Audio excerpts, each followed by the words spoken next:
49일간의 확률 통계 여행. 오늘은 46번째 시간입니다. 교재에서 46일차 설문지의 설계와 예시에 대해서 살펴보는 시간을 갖도록 하겠습니다.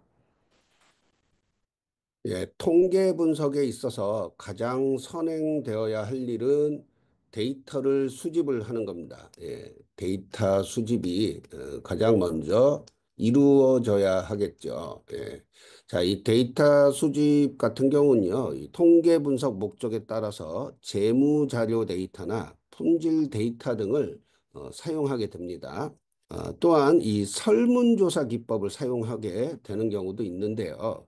이 설문조사는 어떤 이슈나 주제에 대해서 이 사람들이 느끼는 생각 또는 감정을 측정해 가지고 수집하는 방법이라고 하겠습니다. 설문지 설계의 이 절차는 먼저 이제 설문조사의 목적을 정의를 한 다음에요. 그 목적에 맞게끔 이 설문조사의 대상들, 즉 조사 범위 및 설문 대상을 정의를 해야 됩니다. 자, 그 다음으로 이 설문자료 수집 방법을 정해야 됩니다. 예를 들어서 오프라인 대면 조사할 건지 아니면 온라인 기반의 비대면 조사를 할 건지 등등 이 설문자료 수집 방법들이 정해져야 됩니다. 자, 그 다음에 설문 문항의 형태를 설정하게 됩니다. 그래서 뭐 개방형 질문이라든가 선택형 질문 이런 이제 형태들이 있는데 어떠한 형태로 설문 문항을 설정할 것인지를 이제 결정하게 됩니다. 자, 그 다음에 그 형태에 맞게끔 설문 문항을 작성을 해야겠죠. 예. 그리고 작성된 설문 문항을 검토 및 수정해서 최종적으로 이 설문지를 설계를 하게 되겠습니다. 자, 앞에서 첫 단계로 설문조사의 그 목적을 정의를 해야 된다고 했죠. 자, 설문조사를 하는 목적을 명확하게 정의해야 합니다. 그래서 설문조사를 통해서 얻으려는 정보가 무엇인가, 그리고 이 분석한 결과를 누구에게 공유하는가 또는 이제 직장에서 어떤 설문 조사 결과 같은 경우는 뭐 상급자라든가 관련 부서에 보고하는 그런 목적을 갖게 되겠죠. 그리고 이러한 그 조사 결과를 갖고 어떠한 의사결정을 할 것인가. 바로 이제 이러한 부분들에 따라서 설문조사의 목적이 정해지게 되겠습니다. 자, 설문조사의 목적이 정의가 되면 그다음에 조사 범위 및 설문 대상을 또 정해야 되겠죠. 자, 예를 들어서 설문조사의 목적이 자, 오프라인 소매 매장 직원이 제공하는 서비스 만족도를 조사한다라는 이제 목적으로 정의가 된다라면은 설문조사의 범위는 자, 오프라인 소매 매장을 이용하는 쇼핑객으로 정하고 자, 설문 대상을 계층화해야 합니다. 자, 설문 대상의 계층화는 뭐냐? 자, 어떠한 시점 또는 어떠한 장소에서 제공되는 서비스에 대한 만족도를 조사하는 것인가? 이런 부분을 고려해야 된다는 거죠. 자, 예를 들어서 자, 매장이 붐비는 주말에 제공되는 서비스 만족도를 측정하고자 한다. 그러면은 이는 가족 단위의 쇼핑객을 타겟으로 하는 설문조사가 될 것입니다. 자, 그 다음으로 평일 저녁에 제공되는 서비스 만족도를 측정한다라고 한다면은 이는 아마도 그 전업주부, 즉 평일 저녁에 장을 보러 오는 이 전업주부들을 대상으로 하는 타겟으로 하는 그런 설문조사가 될 것입니다. 자, 그 다음으로 남성복 코너의 서비스 만족도를 측정한다라고 가정을 한다면은 자, 이는 중년 남성들을 대상으로 타겟으로 하는 설문조사가 될 것입니다. 예, 다음으로 설문자료 수집 방법이에요. 설문자료 수집 방법. 자, 설문자료 수집 방법은 자, 크게 오프라인 대면 조사하고 온라인 대면 조사 이렇게 두 가지 방법으로 나눠서 살펴볼 수가 있겠습니다. 자, 오프라인 대면 조사는 자, 말 그대로 조사자가 설문 대상자하고 직접 대면을 하면서 질문들을 읽어주거나 아니면 질문에 대한 문의사항들을 직접 답변해 주거나 하면서 이 설문조사를 진행을 하는 겁니다. 그래서 이 장점은요, 이 조사자가 설문 대상자하고 상호작용을 이제 하면서 문의사항에 즉각 대응함으로써 설문 품질을 관리하는 게 가능하다라는 거죠. 예, 설문 품질을 관리하는 것이 가능하다라는 것은 어떤 의미가 또 있냐 하면요. 정확하게 설문 대상자가 이 설문 문항에 대해서 정확하게 이해하고 정확하게 답변을 하도록 이 조사자가 서포트함으로써 정확한 설문 결과를 도출해낼 수 있다라는 의미가 되겠습니다. 단점도 있죠. 그만큼 상당한 비용과 시간이 소요가 될 것입니다. 예. 자, 그 다음으로 온라인 비대면 조사를 보면요. 요즘은 이 온라인 비대면 조사 방식을 선택한 설문자료 수집 방법이 굉장히 보편화돼 있죠. 예. 단시간에 많은 대상자한테 설문지를 배포하고 손쉬운 방법으로 응답 데이터 수집이 가능하다는 장점을 갖고 있습니다. 하지만 자, 좀 전에 오프라인 대면 조사의 장점에서 나타났었던 어떤 설문 품질 관리하는 데에는 좀 한계가 있다는 단점이 있습니다.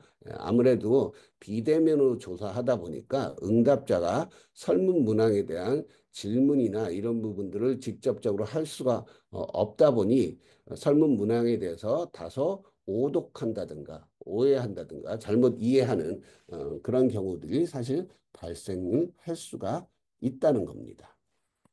자, 그 다음으로 설문 문항 형태 설정입니다. 자, 크게 설문 문항은 개방형 질문과 선택형 질문이 있습니다. 먼저 개방형 질문에 대해서 살펴보면요. 자, 개방형 질문이라는 것은 말 그대로 응답자가 자유롭게 답변을 하도록 유도하는 질문이에요. 그런데 이 질문에는 제한이 있는 질문과 제한이 없는 질문이 있습니다. 예를 한번 들어보죠. 자, 제한이 있는 질문 같은 경우는 매장을 이용하실 때 가장 중요하게 생각하시는 요인을 한 가지만 말씀해 주십시오 해서 이제 답변을 하나만 하도록 유도하는 거죠. 그 답변의 내용에 대해서 제한이 있는 거죠. 자, 그 다음에 서비스 직원의 고객 대응과 관련하여 가장 먼저 개선해야 할 사항에 대해서 말씀해 주십시오. 네. 이것도 가장 이 응답자 입장에서는 고객 대응과 관련해서 개선해야 할 사항이 여러 가지가 있을 수 있는데 가장 우선순위가 높은 사항 한 가지만 얘기해 달라는 그런 어떤 질문으로 볼 수 있습니다. 자, 이런 경우가 이 뭔가 답변하는 데 있어서 제한이 있는 질문이에요. 반면에 제한이 없는 질문은요. 매장을 이용하실 때 중요하게 생각하는 요인들을 생각나는 대로 모두 말씀해 주십시오. 예. 말 그대로 제한이 없는 거죠. 생각나는 대로 다 얘기하라는 거예요. 두 번째 예시도 한번 보죠. 서비스 직원의 고객 응대와 관련하여 개선해야 할 사항을 자유롭게 말씀해 주십시오라고 질문을 하는 거죠. 예. 이 또한 응답자가 전혀 어떤 제약 사항 없이 얘기하고 싶은 것들을 다 얘기하도록 그렇게 유도하는 질문이 되겠습니다. 자, 그런데 이 개방형 질문은 이제 답하기 어려운 경우가 또 많고요. 또 수집된 자료를 분석하는 게 쉽지 않다라는 단점이 있습니다. 아무래도 다 주관식으로 답변들이 돼 있고, 그리고 상당한 분량의 텍스트로 답변이 돼 있기 때문에 수치로 정량화된 답변보다는 뭔가 이걸 분석하고 분류하는데 상당한 시간과 노력이 들어가게 됩니다. 하지만 이 개방형 질문이 어떠한 경우에 좀 유용하냐 하면요. 자, 얻고자 하는 정보가 특정하기 어렵거나 광범위한 경우, 그리고 응답자의 주관적 의견을 토대로 조사자가 향후 시행할 정보 수집의 어떤 방향성 수립이라든가 구체적 설문 항목을 만드는데 유용하다. 그러한 장점 때문에 이 개방형 질문으로 설문조사를 하는 경우들이 있습니다. 자, 그 다음에 선택형 질문에 대해서 살펴보죠. 선택형 질문은요, 크게 양자택일형 질문과 다지선다형 질문으로 나눠볼 수 있습니다. 자, 양자택일형 질문은요, 자, 긍정, 부정 같은 두 가지 항목 중에 하나만 선택하도록 구성된 질문 형태가 대표적입니다. 그래서 극단적인 응답 항목으로 인해 중간값이 없다는 좀 단점이 있습니다. 그러니까 예, 아니요만 있는 거죠. 자, 예를 들어볼게요. 귀하께서는 우리 매장에서 상품을 구매하신 경험이 있습니까? 그래서 예 또는 아니요 둘 중에 하나를 선택하도록 하는 질문입니다. 이 예시 질문 같은 경우는 사실 명확하죠. 명확하기 때문에 이러한 질문에는 이 양자택일형 질문으로 구성하는 게 적절해 보입니다. 자, 두 번째로 다지선다형 질문에 대해서 살펴보겠습니다. 다지선다형 질문은요. 자, 답변의 구성은 상호 배타적이고 누락되는 항목 없이 상호 배타적이고 누락되는 항목 없이 전체 범위를 포괄할 수 있도록 구성이 되어야 합니다. 자, 신속한 응답이 가능하고 수집된 자료의 분석이 수월한 장점이 있습니다. 예. 예를 한번 들어볼게요. 현재 근무하는 직장에서 귀하의 직급은 무엇입니까? 그래서 사원, 대리, 과장, 차장, 부장, 임원. 이렇게 해서 이 응답자가 자신에게 해당하는 그런 직급을 직관적으로 신속하게 선택할 수 있도록 그렇게 유도하는 질문의 예시가 되겠습니다. 자, 그 다음에 설문문항의 작성 단계죠. 설문문항의 작성. 자, 설문문항을 작성할 때는 몇 가지 유의사항이 있는데요. 그 내용을 한번 하나씩 살펴보겠습니다. 자, 첫 번째로, 자, 설문 응답자가 이해하기 쉬운 용어와 문장으로 작성을 해야 합니다. 간혹 이 연구자들이 작성한 설문지들을 보면요, 이 학술적인 용어라든가 뭐 좀 일반인들이 잘 모르는 용어를 선택해서 설문 문항을 작성하는 경우가 있는데요. 이런 경우에는 가급적이면 일반인들이 이해하기 쉬운 용어와 문장으로 작성하되 불가피하게 그런 학술적 용어나 전문 용어를 사용해야 한다면은 그 질문에 해당 용어에 대한 설명을 좀 상세하게 해주는 것이 좋습니다. 자, 둘째로 자, 다지선다형 질문은 응답 항목의 중복이나 누락을 피해야 한다라는 거죠. 그래서 이게 중복이 생기면은 응답자가 둘 중에 어디에다가 선택을 해야 될지 혼란을 겪는 그런 문제가 발생할 수 있고요. 자, 누락이 생긴다라면은 그 누락된 항목이 공교롭게도 응답자가 생각하고 있었던 답변이라면은 응답자가 그 설문 문항에 대해서 제대로 답변을 또 하지 못하게 되겠죠. 세 번째로 하나의 문항에서 두 가지 내용을 동시에 질문하지 않도록 해야 한다. 두 가지 내용을 동시에 질문하지 않도록 한다. 예. 이게 그 설문지를 설계하시는 분들 중에 경험이 많지 않거나 초보자인 경우에 이러한 실수를 많이 합니다. 예를 들어서 이 와인에 대한 어떤 품질을 조사를 할 때요. 구매한 와인의 맛과 향기에 대해서 얼마나 만족합니까? 라고 질문을 할 수 있는데 이런 경우에 맛과 향기는 와인의 다른 속성이죠. 맛하고 향기는 분명히 다른 속성입니다. 그렇기 때문에 이 질문은 두 개의 항목으로 나눠서 별도로 질문을 해야 된다라는 거죠. 예. 자, 그 다음으로 대답하기 곤란한 질문이나 사적인 정보를 너무 자세하게 질문하지 않도록 한다. 그러니까 대답하기 곤란한 질문, 사적인 정보. 자, 예를 들어서 인사팀에서 직원을 대상으로 설문조사를 하면서 응답자가 소속된 부서나 직급을 묻는다. 아, 또는 경영진에 대한 평가를 하도록 한다라면은 응답자 관점에서는요, 답변하기 곤란하고 좀 부담스러워지겠죠. 네. 간혹 저도 직장을 다닐 때 인사팀에서 가끔 조직 문화 또는 어떤 상급자에 대해서 어, 설문하는 경우가 있는데 간혹 이렇게 어, 개인의 어떤 신상 정보들을 적도록 하는 설문지가 제시된 경우가 있었어요. 이런 경우 사실 응답률이 낮아질 수밖에 없습니다. 예. 다섯 번째로, 자, 조사자가 원하는 대답을 유도하는 질문을 하지 않도록 한다. 자, 그러니까 설문 조사자가 자기가 이 원하는 대답을 유도하는 질문을 해버리면은 어떻게 되겠어요?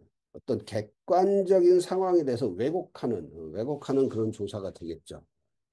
다음으로 여섯 번째, 조사자가 임의로 가정하고 설문 문항을 구성하지 않도록 한다. 그러니까 임의로 가정을 하면 안 된다라는 거예요. 어, 이 얘기는 이 설문조사가 이 통계 분석을 목적으로 하는 경우라면요. 이 문항의 작성에 있어서 과거에 이 시행됐던 다른 설문조사에서 검증된 문항들을 사용하는 것이 바람직하다라는 얘기입니다. 저도 이 설문조사에 기반한 이 학술 연구를 진행하면서 경험한 부분이긴 한데요. 제가 그냥 임의로 가정하고 상성하고 가설을 그냥 설정해 가지고 설문 문항을 만들어서 조사를 하면요. 그 설문 결과가 사실 유용하지 않게 되는 경우가 상당히 많습니다. 예, 이제 설문지 설계의 마지막 단계죠. 설문 문항의 검토 및 수정입니다. 예, 설문 문항이 완성이 되었으면요. 이 설문지 첫 페이지에 설문조사의 목적, 설문을 수행하는 기관 또는 주체에 대한 정보, 그리고 설문 응답자의 개인정보 보호에 대한 조사자의 의무사항을 명시해야 합니다. 자, 정보보호의 어떤 그 법적 의무사항 관련해서는 일반적으로 통계법 제 33조에 있는 비밀의 조항, 비밀의 보호 조항을 준용합니다. 자, 밑에 예시예요. 본 설문은 뭐 XX 자동차의 고객을 대상으로 중형세단 어쩌고 저쩌고 모델의 소비자 만족도 조사를 목적으로 하는 것입니다. 그래서 이 목적에 대해서 명시를 했죠. 자, 통계법 제33조에 의하여 귀하가 본 설문에 응답하여 제공한 정보는 조사 목적으로만 사용됩니다. 해가지고 이 정보 보호의 법적 의무사항에 대해서 어, 공지를 이렇게 한 겁니다. 그리고 조사 기관에서 무슨 자동차 고객센터 담당자 누구고 연락처가 어떻게 된다 해가지고 이 설문을 수행하는 기관에 대한 정보를 이렇게 명시를 했습니다. 예, 다음에 표 46.1에 있는 설문 문항은요. 제가 과거에 어, 실제로 수행했었던 그런 이제 과거에 실제로 설계했었던 설문 문항을 좀 예시로 갖고 왔습니다. 이건 이제 자동차의 제품 품질과 서비스 품질에 대한 설문 문항이에요. 예, 보시면 이제 제품 품질, 서비스 품질 이 두 가지 차원으로 나눠서 각각 제품 품질은 여섯 개 질문 항목으로 구성을 했고요. 서비스 품질은 다섯 개 질문 항목으로 구성을 했습니다. 한번 내용 보실까요? 자, 자동차의 품질 관련해서는 첫 번째 문항이 소유하고 있는 자동차의 연비가 만족스럽다. 자, 두 번째로 소유하고 있는 자동차의 가속력이 만족스럽다. 소유하고 있는 자동차는 잔고장이 없다. 자, 소유하고 있는 자동차는 카탈로그에 명시된 사양에 부합한다. 자, 다섯 번째로 소유하고 있는 자동차는 보증 기간 동안 문제가 없다. 자, 마지막 이제 여섯 번째 문항이 소유하고 있는 자동차의 외관 디자인은 미적으로 수려하다. 해서 이제 여섯 가지 질문을 제시를 이제 한 겁니다. 다음으로 이제 서비스 품질은 자, 다섯 개 질문 항목으로 구성을 했었는데요. 자, 서비스 센터는 최신의 장비를 갖추고 있다. 서비스 센터는 약속된 시간을 지키려고 노력한다. 자, 서비스 센터는 적시에 서비스를 제공하고 있다. 자, 네 번째로 서비스 센터는 자, 자동차 유지 보수에 필요한 기술을 보유하고 있다. 자, 다섯 번째로 서비스 센터는 고객의 요구사항에 자, 귀를 기울인다. 자, 해서 어, 응답자가 각각의 항목에 대해서 리커트 척도로 리커트 스케일이라고 얘기를 하죠. 자, 리커트 척도로 답변을 하도록 했습니다. 자, 리커트 척도는 뭐냐면요. 어, 매우 뭐 만족부터 해서 매우 불만족까지. 자, 그래서 이 중간에 자, 만족도가 보통이다 해가지고 에, 매우 만족, 보통, 매우 불만족까지 해서 이 중에 이제 어, 매우 만족에 가까우면 만족에 이제 최대한 가까운 응답자가 느낄 때 나는 한 이쯤에서 만족한다 하면은 요쯤에서 체크를 하도록 하는 거고요. 난 이제 만족도가 떨어졌어. 그러면 이제 만족도에 따라서 뭐 이쯤에서 체크를 할 수도 있고 거의 매우 불만족에 더욱 가깝게 체크할 수 있도록 이렇게 해서 일종의 이제 등간 척도, 순서 척도라고 할 수 있죠. 예. 이런 방식으로 체크를 해서 응답하도록 하는 게 리커트 척도입니다. 이렇게 해서 이 만족도를 측정을 했었던 설계 문항입니다. 자, 그런데 한 가지 이제 이런 질문 하시는 분들이 있어요. 설문 문항을 이 보시면은 제품 품질과 서비스 품질에 대해서 이렇게 설문 문항이 맞냐? 그냥 간단하게 자, 소유하고 있는 자동차의 품질이 만족스럽다 또는 서비스 센터의 서비스 품질이 만족스럽다 이렇게 질문하면 되지 않느냐라고 어, 문의하시는 분들이 있어요. 자, 여기에 대해서 제가 이렇게 답변을 보통 드립니다. 품질이라는 건 추상적인 개념입니다. 추상적인 개념. 그래서 응답자한테 추상적으로 질문을 하면요, 굉장히 답변하기가 이제 어려워집니다. 그래서 이 자동차의 품질, 서비스의 품질이라는 이 추상적 개념을 이 구체적인 어떤 요인들로 예, 질문해서 답변을 받는 거죠. 그래서 예를 들어서 자동차의 제품 품질 요인 같은 경우는 자, 연비라든가 가속력이라든가 장고장이 있는지 없는지 그리고 어떤 제품의 사양 그리고 보증 기간 그리고 이 디자인 심미적인 요인도 제품 품질에 이제 포함이 보통 됩니다. 그래서 이렇게 각각의 요인들로 구체화해 가지고 자동차의 어떤 제품 품질에 대한 만족도를 물어본 거고요.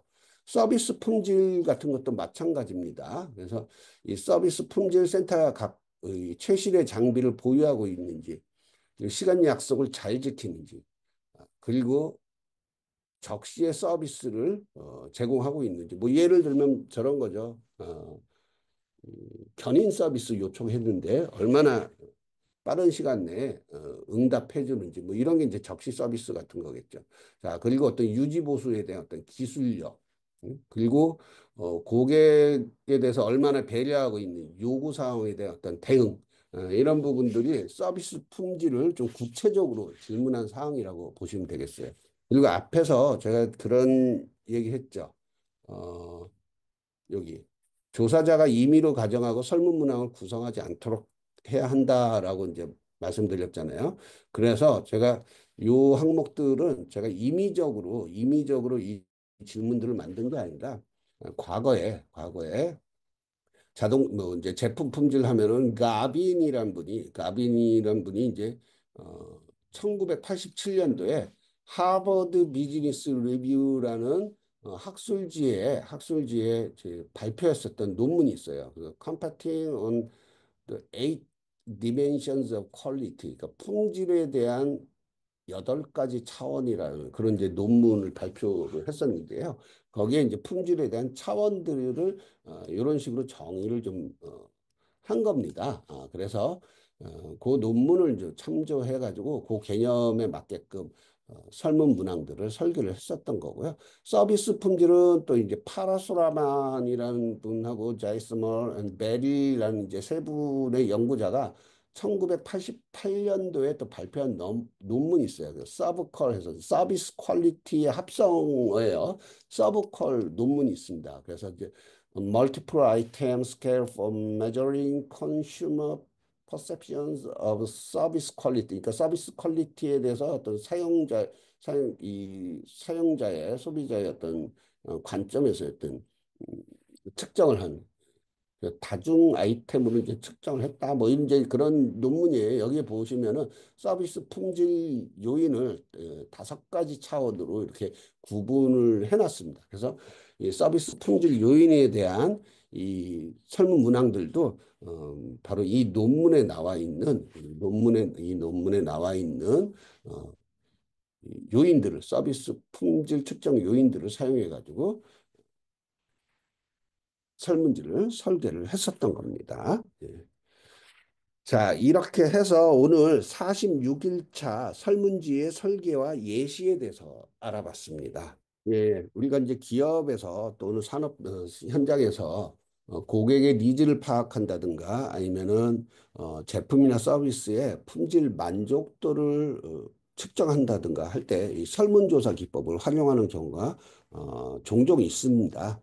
그래서 오늘은 이 설문조사를 하는 데 있어서 설문지를 설계하는 방법에 대해서 좀 살펴봤습니다. 네, 오늘 강의 들으시느라 수고 많으셨고요. 다음 시간에 또 뵙도록 하겠습니다.